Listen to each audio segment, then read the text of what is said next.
Wait till we have a few people join.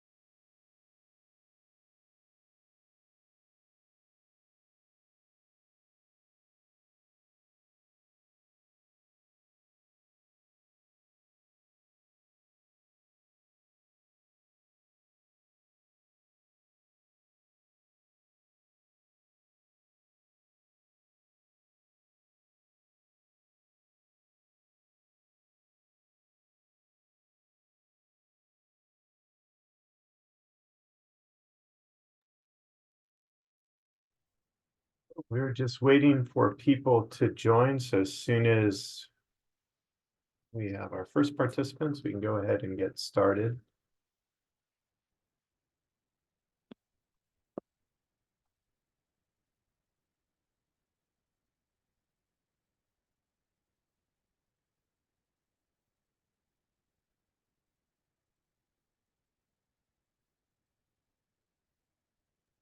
We officially have one participant. All right, well, I'm sure we'll have some more people join us. I'd like to welcome you all to our Solar EV Charger Co-op info session. My name is Aaron Such. I'm the Atlantic Southeast Region Director and current Virginia Program Director for Solar United Neighbors. I'm joined by my colleague Sukrit Mishra of our Go Solar and our DMV-based team, as well as Tori Delhagen of our comms team. And we're really excited to have Megan Hale of the City of Norfolk, who's been really helpful in collaborating on this group. And I'm going to go ahead and walk us through some basic housekeeping items and then turn it over to Megan. This is a webinar that is being recorded, so we'll share a live recording to everyone that has RSVP'd. We're not going to do a join audio, but if you have any questions, please submit them in the chat. Sukrit will be monitoring the chat after each section. Either myself or Megan will stop for questions. And again, this is participatory. Sukrit will also be putting some links to resources, including the co-op webpage, to sign up in the chat. So before we turn it over to Megan, we're going to have a presentation from her, City of Norfolk, as well as how solar technology works, how the co-op works, and talk about finances. Our aim is to get you out of here in about an hour or so and have you have all your questions answered. So Megan, I'm going to go ahead and turn it over to you.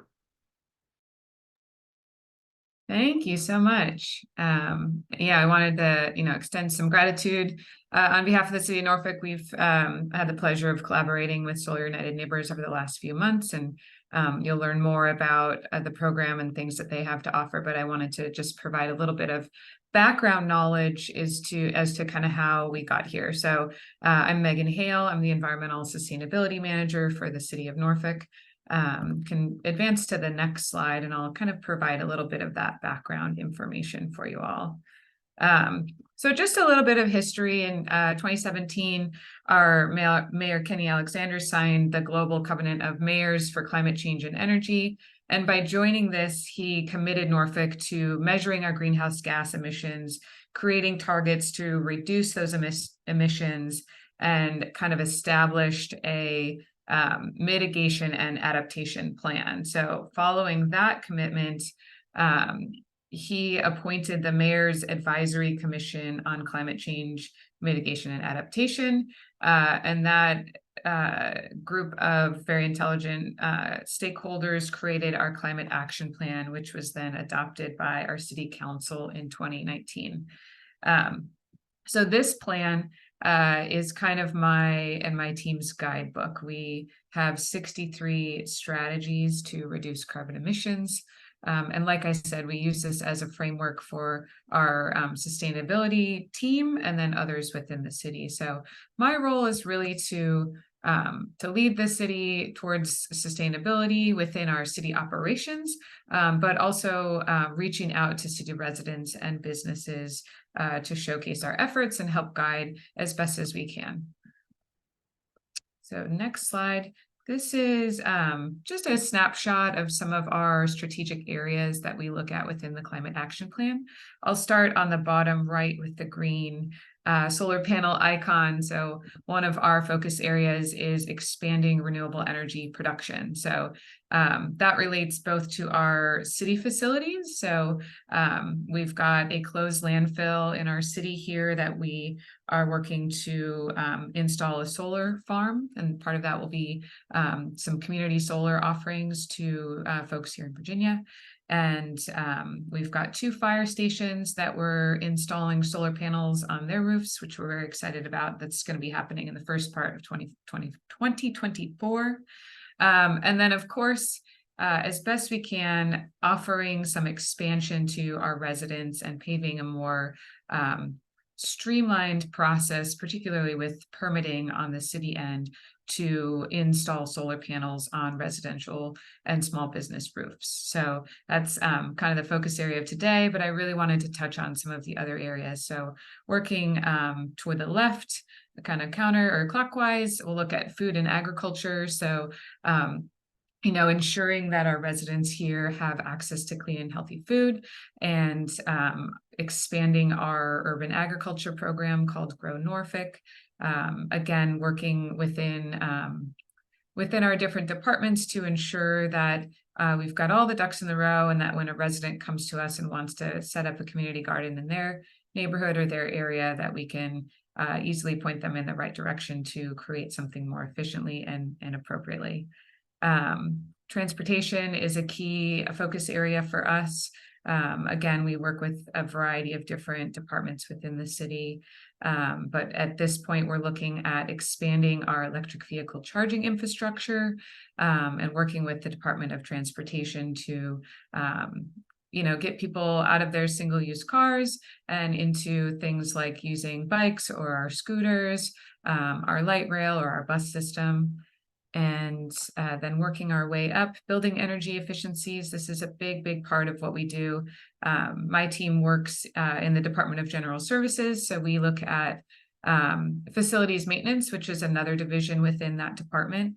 And so we've got some great relationships with the folks that are in those buildings, monitoring the energy, and we work with them to provide upgrades and potential funding opportunities to ensure that we are becoming more energy efficient. We have signed up for the U.S. Department of Energy's Better Buildings Challenge, and we've committed to reduce our energy for our city buildings by 20% by the year 2032. And it's looking like we're on track to do so, but staying on top of that and, like I said, offering those efficiencies as best that we can internally with our city buildings. And then, it's my belief that everything really does come down to and back to education, outreach, and engagement, which is why I'm so pleased to be working with Solar United Neighbors as we host these webinars, as we get out into the community. But I think a lot of information can become misinformation if we don't get out there and educate appropriately and offer our services as best we can. So our door is always open. I'll provide my contact information so anyone can reach out with questions, but feedback too. If you have some ideas for the city, we're all ears. And then the last one is consumption and waste. When I was a kid, we learned about the 3 R's: reduce, reuse, recycle. I think, those are in that order for a reason. We need to reduce first, reuse as best we can, and recycle as the last thing. But there's a few more R's that can come before that reuse, like refuse or repair. Just kind of looking at, how we buy things, how we get rid of things, and recognizing that it's all kind of a big circle. So that is kind of a snapshot into what we do. I'll have you advance one more slide, and this is just our education flyer. So we try and get out in the public as much as we can, and we've got, like I said, we're working with partners throughout the city to equitably improve the quality of life in every neighborhood, reduce the city's carbon emissions, and prepare for the effects of climate change. So in Norfolk, we deal a lot with sunny day flooding. The sea is definitely rising in our area. So just offering support as best we can to our other departments within the city, but perhaps more importantly to our residents as well. So at the bottom of that flyer, you'll see our general sustainability@norfolk.gov email address.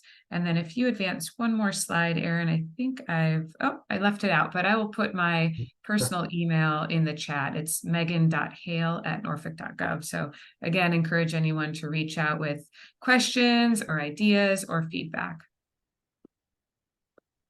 Thank you, Megan. Yeah, and just wanted to also recognize how much Solar United Neighbors appreciates the collaboration of City of Norfolk. And you mentioned Norfolk, sorry, I have to pronounce it correctly.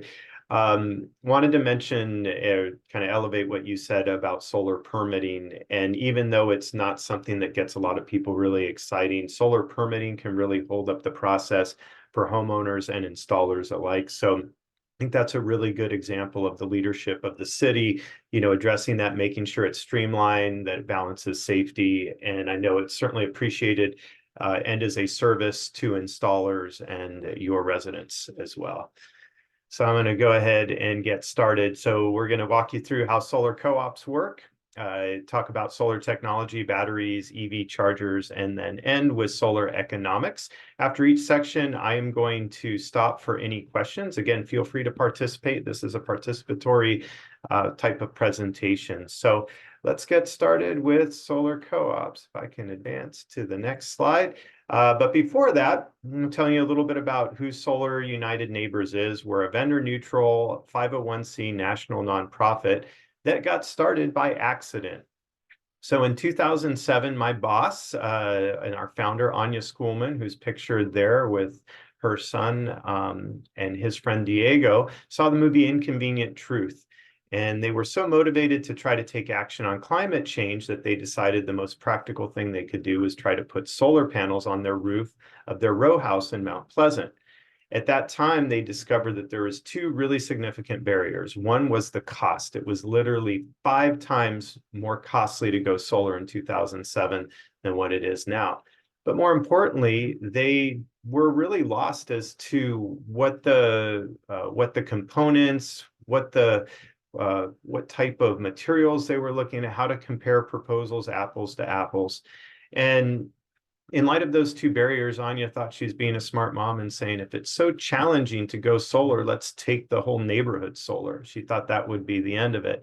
But her son turned it into a school and a synagogue project and put flyers on all the doorsteps in Mount Pleasant, basically said, if you're willing to go solar as a group, we'll figure it out as a group, kind of as a loose-knit buying group, and then work together to leverage our numbers for a discount. Would you be willing to do it?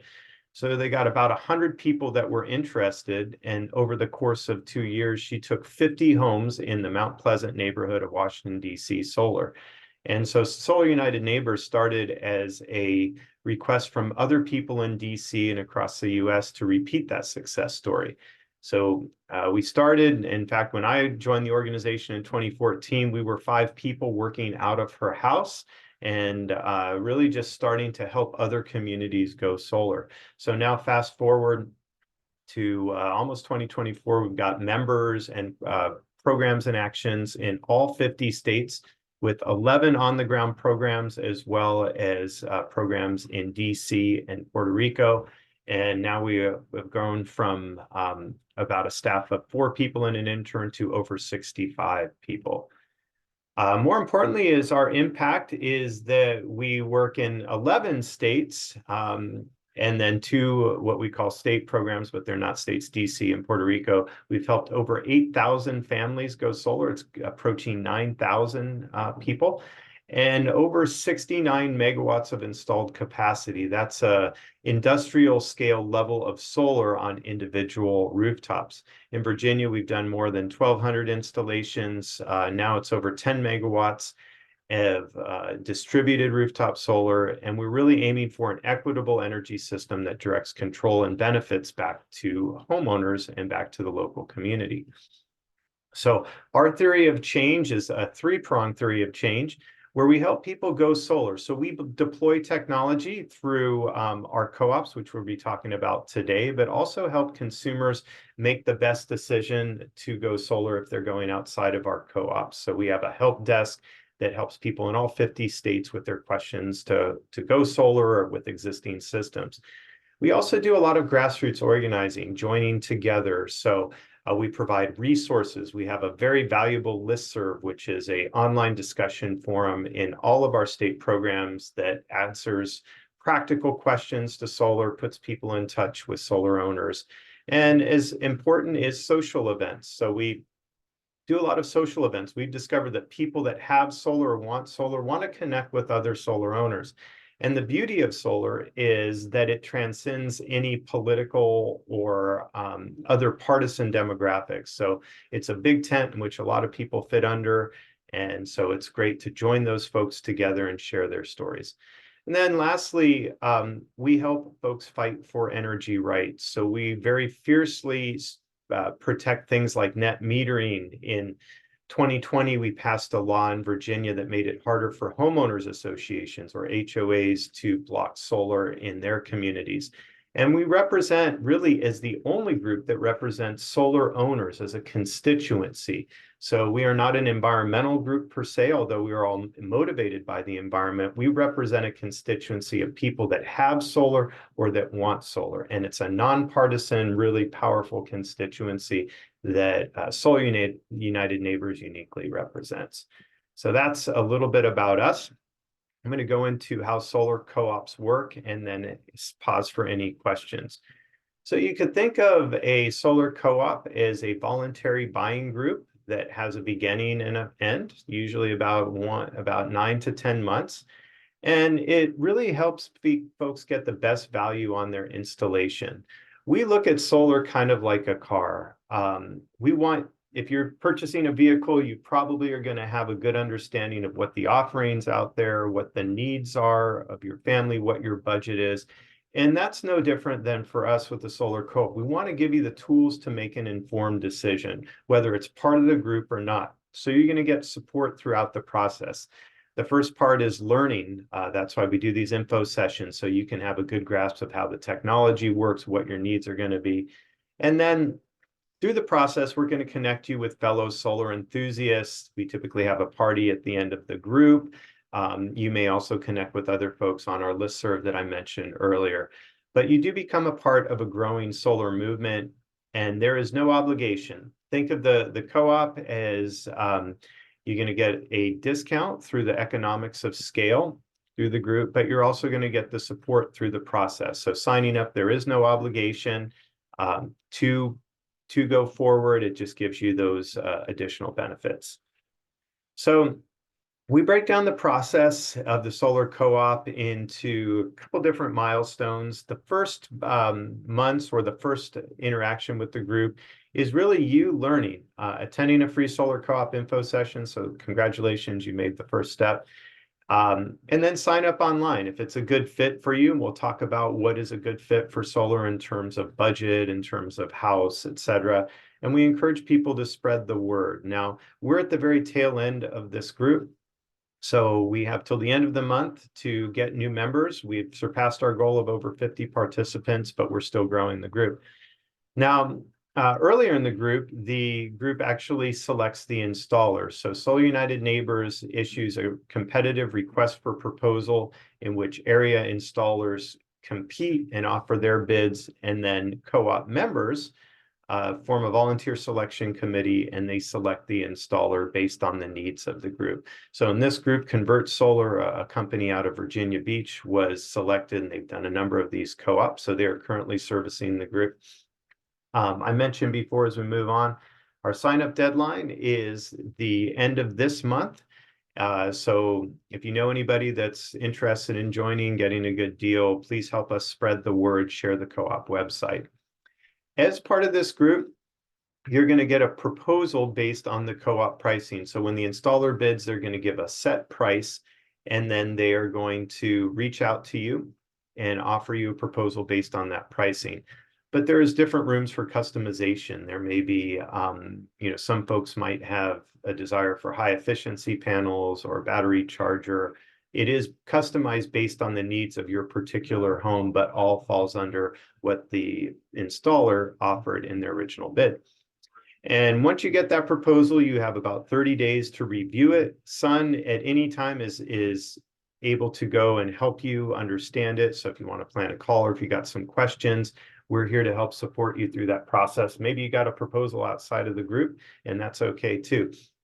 But once you sign a contract after that 30 days, it's between you and the installer. It'd be as if you were to go solar outside of the co-op, you sign that contract, and then that's when the process of installation begins, which is usually a 1 or 2 day process, but there's a number of permits and interconnections, and your system will typically be functional in about 3 to 4 months. My favorite step is the celebration party, but we have to wait till the very end of the group to do that. So I don't know if there's any questions. Sukrit, is there any questions that I can field? Otherwise, I'll just advance us forward. No, so far so good. No questions. You're good to go. All right, great. So solar technology. A solar system is a number of different parts. Probably the easiest one is the panel. So there are 2 different ways that you can harness the sun's energy. One is harnessing its heat for solar thermal, which is not what we'll be talking about today. We'll be talking about solar photovoltaic, and that converts the sun's energy into electricity. It's actually a combination of 2 words, photo meaning light and voltaic like voltage meaning electricity. So let's talk about what those components are. The most obvious one is your panel. Panels are anywhere typically about 3.5 or maybe 4 feet by about 6 feet long, weigh about 45 to 50 pounds, and they are measured in wattage. So your old incandescent light bulbs were measured in the amount of wattage that they consume, like a 50-watt light bulb. Your panels are measured in the amount of energy that they are producing at any given instant. So a 350-watt panel at its maximum produces 350 watts. But very rarely would you have just one single panel. You would have a group of panels known as a solar array, and those are measured in 1,000-watt increments. So if you had 4 250-watt panels, you would have a 1,000-watt system or a 1 kilowatt system. So you have your panels grouped into a solar array measured in kilowatts. Now, your panels produce direct current electricity, but your home or business is going to use alternating current. So your inverter is what converts DC, direct current, to alternating current. And there's a couple different types of technologies. There's a string inverter, which groups all of the panel strings together. There's also a string inverter with DC optimizers or microinverters. But the idea is that it converts the panels from, or the electricity from the panels from DC to alternating current. All right. So you have your panels, your inverter. How is it going to rack to your roof? Well, depending on the type of roof you have, you're going to have your installer is going to propose a racking system that's going to be most easily coupled. Here, pictured in the photo, is an asphalt shingle roof, which is one of the most common here in Virginia. You may have a standing seam metal roof, which is like the Wawa gas stations. You may have a flat TPO rubber membrane roof, which is typical on some of the older row houses. And all of those are going to have a racking solution. The one thing that is, the one roof that is challenging to install on is a slate roof. So if you have a slate roof, many installers will not install on it because it's a difficult installation, or they will charge you a considerable upcharge. But the rest of the roofing systems, here's a standing seam metal roof where the panels rack just to the seams. And oh, I guess I don't have my rubber membrane picture. So again, most roofs are able to be coupled to solar. If you don't have a good roof for solar, but you have a space, maybe you live in a more rural area, there's also ground mounted systems. How does my solar connect to the electric panel? It's pretty much a simple connection in your home. Most home electric systems don't need upgrades before going solar, but if you do, your installer will propose something that will help the system connect to your electric panel or they're able to work with an electrician. But again, most homes do not need any significant upgrades for connecting panels to your electric panel. All right. So what's a good roof for solar? Well, there's a lot of different varieties, or there's a lot of different variables. Probably your most important is going to be your roof orientation. Which way does it face? Now, we're in the northern hemisphere, so the ideal roof is going to face south. You're facing into the equator. You can still go solar on a roof that faces east or west. It's just going to be slightly less ideal than a south-facing roof. Or if you have a flat roof, your panels can be angled to the south at the optimum tilt angle. What you want to avoid is that your best surface for solar faces north. You're facing away from the equator. You'll still produce some electricity, but not that much. The other thing is shading. Now, this is an art, not a science, because the sun is at different angles during certain times of the year or during certain times of the day. But what you want to ensure is that roughly between 10 a.m. and 3 p.m., you're going to have enough solar access on your panels to produce electricity. So we're looking at shading from trees to the south, specifically chimneys or gables, things like that. Also, is there enough space to mount panels, right? So you're going to want at least 200 square feet of unobstructed roof space for a minimal system. So you want to make sure that your roof or the surface that you're going to use for solar is large enough to accommodate those panels. And then also something that people don't think of is that you want to have a newer or undamaged roof. Panels themselves last 25 years. They're warranted for 25 years. So what you want to avoid is placing panels on a roof that needs to be replaced, having them uninstalled while your roof is replaced, and then reinstalling them. So what we say as a basic rule of thumb is if you have 10 years or less on your roof, it's better to go solar after you put on a new roof or at the same time. And one thing about the co-op is part of the process is when you sign up, we're going to take an elementary or rudimentary screening of your roof to make sure that it's a good fit. All right, so I mentioned before, ground-mounted panels are very typical in rural areas or in places where your roof isn't a good fit. There's some advantages to them. They can be optimally oriented and tilted. The one disadvantage is that they have to design the racking system, so there's a little bit of an upcharge for them. But yeah, definitely part of the options for this group. So let's put all this together.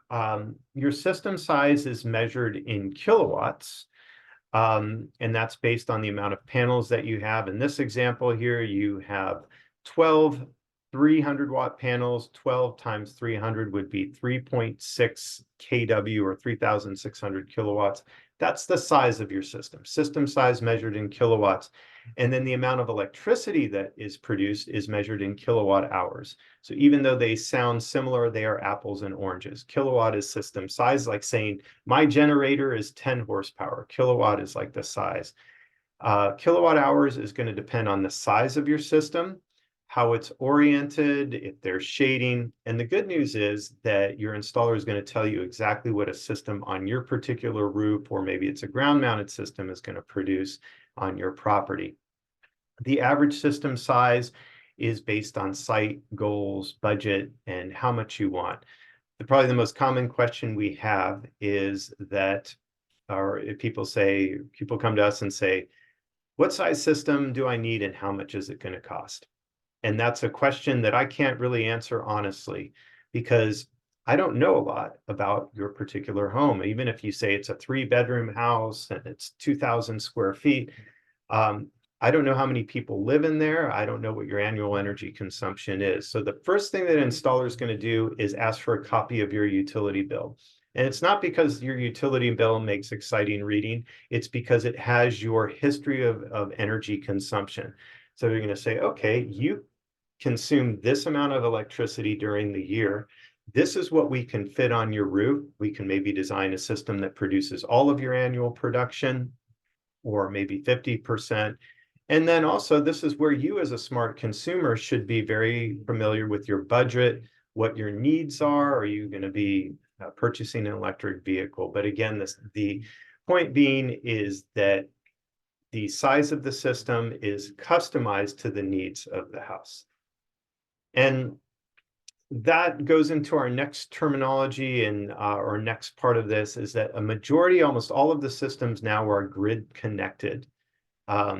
And I'll explain why that's a benefit and some of the disadvantages as well. So if we follow the schematic, you have your solar array and it's producing electricity, especially on a nice sunny day like it is here in Richmond, producing direct current electricity flowing into your inverter. And your inverters can convert it from DC to AC so that it can be used.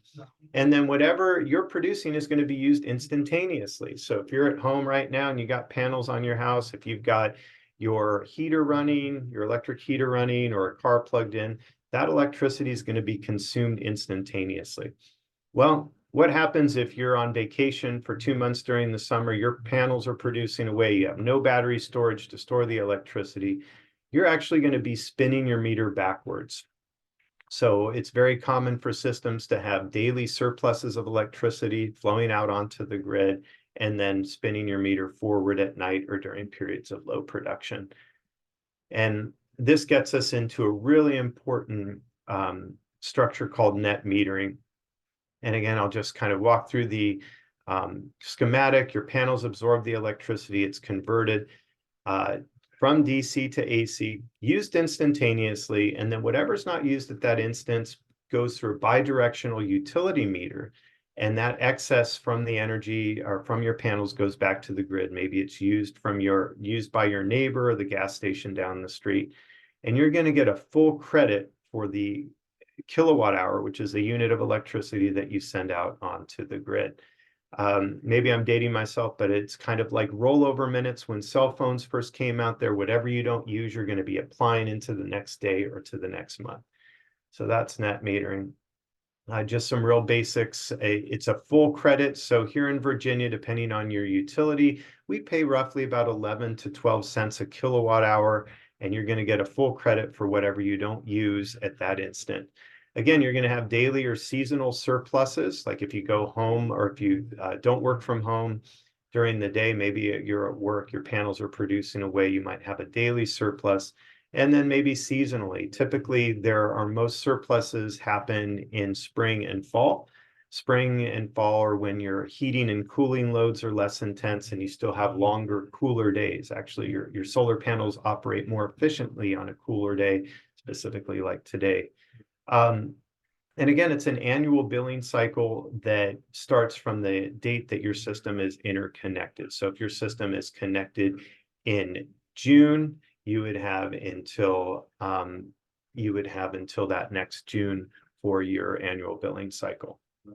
And what's great is that you don't have to go all or nothing. So some people just don't have the budget or their roof isn't big enough. Maybe their panels produce 40 or 50% of their electricity usage annually. My panels produce about 75%. I just don't have a huge roof for that, but it is based on your needs and your budget. So just more example of how net metering looks on your utility bill. Say you consume 300 kilowatt hours of electricity per month, but your solar produces 250 kilowatt hours. You're going to pay for just the 50 kilowatt hours of electricity that you use from the grid. You're still going to, even if you produce 100%, you're still going to pay a fixed connection charge. Dominions is about $6.58 plus tax. The electric co-ops have different fixed charges if you're an electric co-op member. And your surpluses are carried over month to month, remember, like rollover minutes, and that annual billing cycle is based on your interconnection date. All right. So the advantages of a grid-tied system is no matter what your solar is producing, you're always going to have power. You have less components if you don't have a battery. The disadvantage is that when the grid is down, your solar shuts off. So not a lot of people know that, but if you don't have battery storage and the grid goes down, your solar panels won't work. It's a safety mechanism and it prevents from doing any sort of backfeeding of the lines while the utility has guys out there working on it. So if you want power during outage, you're going to need a battery backup system. Solar also plays well with gas generators. It just plays separately. So if you have a gas generator, your solar would just work independently. The value of battery storage is if you have frequent utility outages, specifically critical loads at home, like well pumps or medical equipment that you cannot afford to go without, that is the battery storage is going to be key for that. It is still the best way to keep the lights on during emergency disaster preparedness scenarios. We're seeing that in our work in Puerto Rico, as well as Florida, that simply battery storage coupled with solar keeps the lights on. The disadvantage is it's going to be a additional cost and complexity. So these are just value propositions that you want to look at. And I think Sucrit might drop our battery storage guide in the chat. We have a lot of resources that walk you through battery storage. And that's what it looks like. And if you don't have it in the chat, you can access it through the website. So before I get pause for questions, just wanted to go through some of the frequently asked questions. So your warranties, let's talk about your system warranties. I like to think of a solar system as a generator with no moving parts, a free source of fuel, and a 25-year plus expected lifespan. Your panels are warranted with a production warranty of 25 years plus. Depending on your inverter, remember your inverter converts DC to AC, you have a 10 to 12-year warranty for string inverters, but most commonly what we're seeing with micro inverters is a 25-year warranty for those inverters. With a workmanship, most installers will warrant their, in Virginia, will warrant their work, say on roof penetrations, anywhere between 5 to 10 years. So just not a lot of moving parts, although always good to keep an eye on your system. Homeowners insurance. So you should definitely inform your homeowners insurance policy that you put solar on your roof as an improvement. Very rarely would you see any substantive increase in rates. And if you do, I would highly recommend looking at a different insurance company. So when I put solar on my home in 2022, I saw no increase in my premiums, and a majority of the companies out there will not do that. But if your homeowner's insurance does rise, I would definitely recommend shopping around. So maintenance. Again, no moving parts, require very little maintenance. When you go solar, your new toy will be your online monitoring system. So I can look at my phone right now and I have an app that tells me exactly what my systems are producing panel by panel. And so that's a great way to troubleshoot. What we recommend is taking a look at that, making sure that your system is functioning. In cases of where, if you have squirrels or any critters, it's a good idea to get somebody up on the roof, maybe every 5 years or so, make sure that your wires are working, but very low maintenance systems. And again, you have a monitoring system that you can do that you can keep track of them with. How long do systems last? Over 25-year plus lifespan. So they are, in it for the long haul. It's a long-term investment. Will my HOA allow solar on my home? Well, in Virginia, there's a law that makes it illegal for HOAs to impose unreasonable restrictions on solar unless they have a previously declared covenant or ban on solar. If it increases the system cost by 5% or more as originally designed, or decreases the production by 10% or more, it is an unreasonable restriction. So that's an example of where Solar United Neighbors work together with homeowners to pass legislation that makes it harder for HOAs to restrict that right to go solar.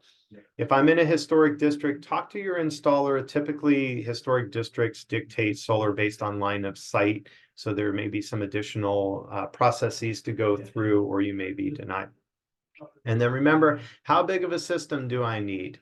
It's going to depend on what your budget is, what your energy consumption is, and how much space you got on your roof. So there is no one size fits all. All right, so I'm going to take a quick pause here, see if there's any questions, Sucrit, that I can address, and take a quick sip of water. Actually, no. It's been a fairly quiet group, so no questions for you. All right, great. Well, I'm going to go through talking about EV chargers, which are an offering as part of this group. So I like to think of solar as local fuel, right? you think of electricity as a fuel, it's a pretty amazing source or an energy source, right? You can heat, cook, cool, you can charge your vehicle, you can keep beer cold. These are all very important things. But in seriousness, what we're seeing is that people that have electric vehicles are really starting to want solar, and people that have solar look at EVs, electric vehicles, as the next option. So as part of this group, we're offering level 2 chargers. Level 2 chargers are essentially a 240 volt outlet. And it's like a dryer or an electric range. It's 240 volt, a little bit more robust infrastructure. A level 1 is just simply your 120 volt wall outlet that you would plug in your computer to. The level 2 charger is about 6 times as fast as a standard outlet. Depending on your vehicle, you might get 10 to 30 miles of charge per hour. A typical warranty for the part itself is 3 years. So again, as a smart consumer, it's important to start asking, if you're thinking of getting an EV charger, some questions. Specifically, where do I want it installed? Is it interior, like in a garage, exterior?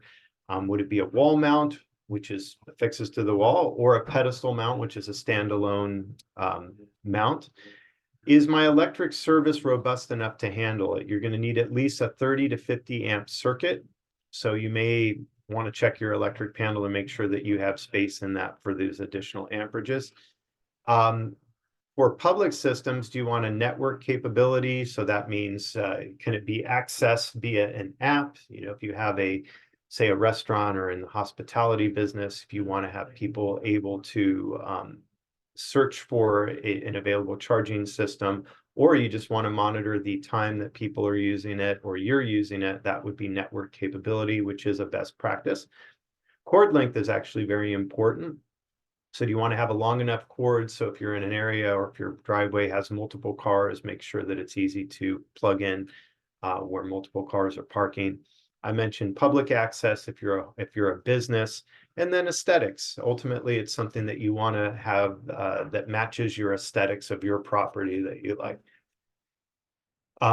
The cost of a charging unit, the charging unit itself can be $500 to $700. You could get a little bit more discounts if you look around. And then your installation is going to really depend on the type of installation it is. Like in this picture, you see it's a pedestal mounted system that they probably had to do some underground trenching. So that would be a little bit more costly.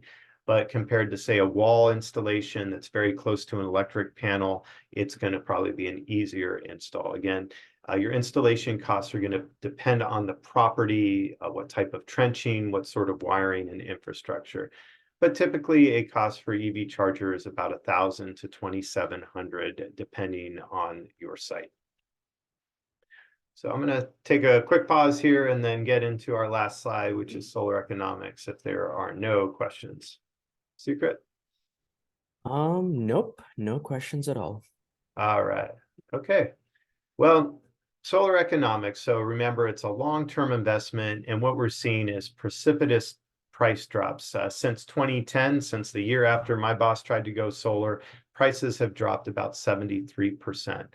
It is a long-term investment, no moving parts, 25-year lifespan. And what people are doing is hedging against rising utility rates, right? When you go solar, you're locking your utility rate into a constant price because the price of the sun is always going to be free. In Virginia, what we're seeing in terms of return on investment, when is my system going to fully pay itself back? We see conservatively anywhere between a 9 to 13-year investment horizon based on pricing, based on the way that utility rates are expected to go. You could get a quicker return on investment, but we like to be conservative with our numbers. More importantly, solar co-ops help reduce an installer's soft costs. So what does that mean? About half the price of a residential solar installation is in soft costs, which means non-components. So an installer spends a lot of time looking for customers, marketing. They spend a lot of time turning in permits or rolling a truck. So what a co-op does is taking a group of well-qualified, educated people in a concentric geographic area. In this case, it would be Hampton Roads, all the way from Williamsburg to Virginia Beach. And we group that, make it easier for the installer to reduce those soft costs. And that's why they're able to pass on some of the discounts to participants. So I'm going to walk you through the example pricing, and I'm sure there'll probably be some questions after this. What's really important here, I think, is that you understand how a system is priced and you understand how a system pays itself off. What are the revenue streams? So I'm going to walk you through all of those. What we have here is a sample cash purchase. So solar is priced by the watt, not by the panel. So it would be the same price if you had 4 250 watt panels as you would have with 333 watt panels. You would still have a 1,000 watt system. So that's first important, because you may look at different proposals that one may have 21 panels, one may have 23, but look at the total kilowatts. So if we just go through this, the average solar co-op pricing is $2.75 a watt here in Virginia. If we multiply $2.75 times 4,000 watts, if we look at that first column, that would be $11,000. And then just doubling it, multiplying $2.75 per watt by 8 kilowatts or 8,000 watts, that would be $22,000. So that's your system cost. That's your upfront cost. Now, what are your revenue streams? This is important so that when you look at a proposal, you can calculate what your installer, whether it's part of the co-op or not, is going to calculate in terms of how your system pays back. The main incentive, or one of the main revenue streams, is going to be the 30% federal tax credit. So that is a tax credit. It's not a deduction, and it is for people that pay taxes. So if you pay federal taxes, you can get that credit. If you don't pay federal taxes, or if you're retired, it would be harder to monetize that. So in this case, it's 30%. That was one of the big things of the Inflation Reduction Act. It extended that 30% federal tax credit for 10 more years, whereas it was going to step down. In fact, in 2022, when I went solar, it was 26% and was slated to go down the next year. So that's one of your revenue streams. So what that looks like is you're going to get 30% off of your, you're going to get 30% back on your federal tax returns for the year that you turn your system on. So that's what we calculate as your net cost here. The other revenue stream is going to be your electricity savings. So how do you calculate that? It's pretty simple. It would be the amount of kilowatt hours or the units of electricity that your system produces annually. And that's usually the best way to think of things. Think of annual production in solar to account for all the variances in daily production.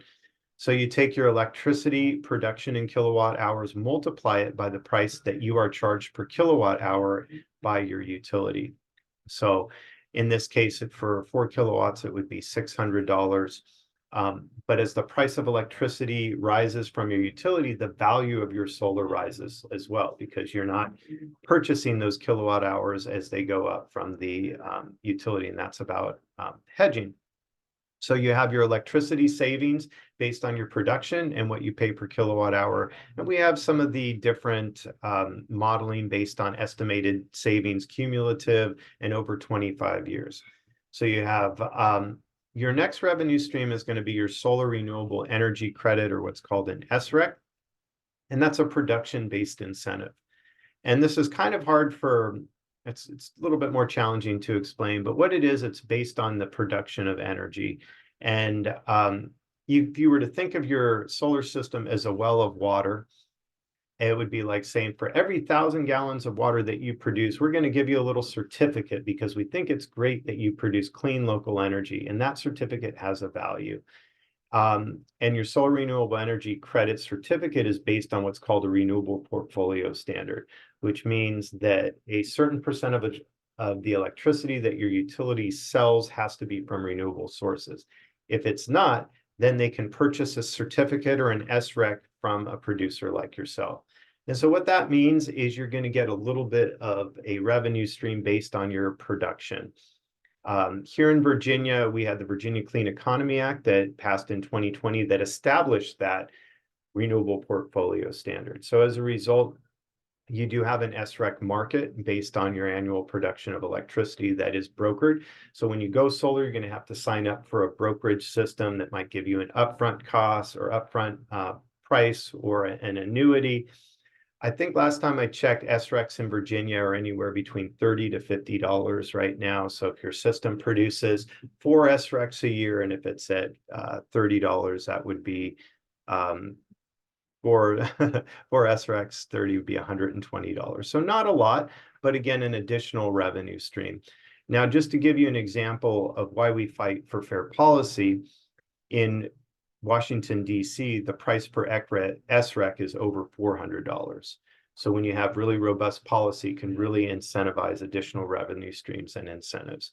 So just to review this, and I'm sure there'll be some questions, is your system size or your system price is determined by the watt, not by the panel. You'd multiply the price per watt by the size of your system. And then your revenue streams are going to be your federal tax credit. Unfortunately, in Virginia, we do not have a state tax credit. Your electricity savings, which you would get multiplying your energy production based on what you pay the utility, and then SRECs. Again, the good news is that your installer, most installers are going to put all of this information on your proposal. And here at Solar United Neighbors, we're happy to help you compare those proposals and understand them better. And this is just an example of where the 30% federal tax credit is going to be extended for 10 years. And that was from the Inflation Reduction Act. Financing options, just to talk through a few of those. Home equity lines of credit are very commonly used. Refis, including solar, which is actually what I did when the rates were lower. You can do other types of loans, private loans. An installer may offer financing through a number of different financing companies that they collaborate with. Co-op members also have access to loans from Clean Energy Credit Union or Community First Credit Union, and we have some resources that we can share with you. Low income, this is one thing that we typically have. Ruth Amundsen from Sunspots. If you qualify as a low income, you can sign a power purchase agreement, which would basically be no upfront costs, and you would essentially get the electricity from your system as if it were a mini power plant, typically at less than what you'd be paying current bills for your utility. We partner with Sunspots, a program in Norfolk Solar, which is offering low-income PPAs in Hampton roads for years. So this is certainly an option. And again, no money down, and you'll own the systems in approximately 8 to 10 years. So we can give you the contact information for Sunspots. So again, the value proposition is if you qualify as low income, you can get a system on your roof that is typically going to give a monthly payment of less than what you're paying your utility bill, and then you can own the systems in approximately 8 to 10 years. So I know I've talked a lot, and I will pause for questions, but what do I do next? What we really encourage you to do is join the Solar Co-op if it's a good fit. We again have the link in the chat. It's no obligation to join.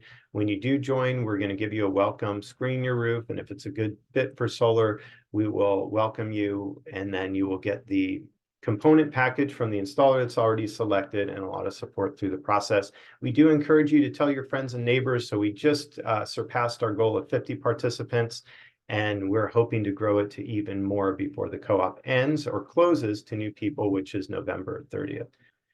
So are there any questions that I can answer? Secret. No questions at all. I just dropped the link to the co-op just one last time. And Megan, I do see you. I see that you have dropped a blurb as well. You're welcome to, just give a quick summary on that, or just. I thank you for the opportunity. I just wanted to say that the City of Norfolk has a solar specific website. So it's norfolk.gov/solar. And that's a good just general resource page. There's information about Solar United Neighbors on there, but there's also more details about our streamlined permitting review process, which Aaron and I both kind of spoke to, but sometimes that is overly complicated with governments, and we have actually received some awards based on our streamlining of that process. So we're really proud of that. And I actually have a couple of questions if there weren't others.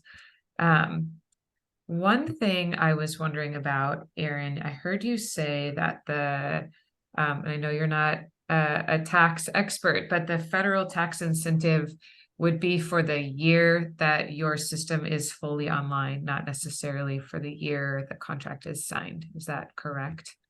That's correct. So yeah, when you get final permission to operate, so it's based when the system is operational.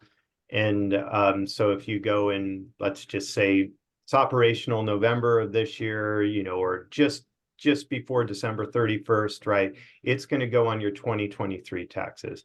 But let's just say you get a delay and it's not operational until January of 2024, then it would be on your year's taxes for 2024. Okay, so I'm curious about folks that are on the call. I know that we're nearing the end of our co-op deadline of the 30th of November. So if folks are looking to participate and sign contracts in that time period, it's likely that they wouldn't have an actual install until next year. Is that right? Yeah, that's correct. And, the best thing to do is ask your installer if you're getting, whether it's this group or not, as you're getting towards the end of the year. So if you know any friends that are installers, you will probably not see them in December because that's when the busy season is. Everybody's trying to get in their systems. Now, the good news is that unlike before, the federal tax credit is staying the same at 30%. So as it started to step down in years past, people would be like, if I don't get it in this year, it steps down from 30% to 26% to 22%. And then before Inflation Reduction Act was passed, it was actually slated to step down to 10% or even go away. So, and it could also be a calculus based on if you have a lot of more taxable income on one year or the other. Maybe one year you're less, you're partially employed. So those are just things that you should be considerate of as you move forward. Okay, That's thank you. a great And question. then this was probably a question for the installer, but it's my understanding to kind of qualify for the co-op pricing, folks would need to be signing those contracts in the next couple of days here. Is that right? Yeah, well, the way that it works, right? So if somebody, another really good question. So somebody joins the co-op, what they'll do is you enter in information, and then typically the installer is going to be in touch with you via email or phone. And they're going to say, hey, first thing that they're going to ask for is a copy of your utility bill. So they say, this is how much you use. And then they have proprietary software that they're going to take a look at your roof and say, okay, this is what we could fit on your roof. Let's also talk to you about your budget. Maybe you're interested in EV charger or maybe higher efficiency panels. So that should be part of the conversation. And then once that conversation is done, they're going to give you a final proposal or even a preliminary proposal and say, this is a SketchUp of what we can do. And you then have 30 days to sign that contract because the co-op is like a sale. We get really deep discounts, but it's not fair to ask the installer to extend that indefinitely. So once you get that proposal, it's going to be a 30-day deadline. And then you can say, hey, Solar United neighbors, can you give me a hand on this? Help me understand my proposal. Or even I got another one outside the co-op. Help me understand both of them apples to apples. And that's when the time starts ticking. That's great. That's really helpful. And for those who are on the call who may be already in process, certainly utilize Solar United Neighbors as a resource if you've received pricing from Convert Solar or other installers. Definitely use that resource and learn as much as you can. Yeah. No, and I would just say lastly that, we gauge our impact by the amount of people that we help go solar. So we want to give you the tools to make the decision that makes the most sense. And great, the co-op could be a really good decision, but if you get something else that makes a little bit more sense to you, that's a win just for us as well. So again, you're getting that support and the tools to make a decision that makes the most sense to you. Great questions. From me, thank you. The other ones? All right. Well, I'd like to thank you all for joining us on our lunch hour. We got out at just under an hour, 12:59. You have all the resources. And again, feel free to reach out to our team if you have any additional questions. Thanks again, Megan and the City of Norfolk for being such a great collaborator. Thank you, Sukrit, as well. Thank you all.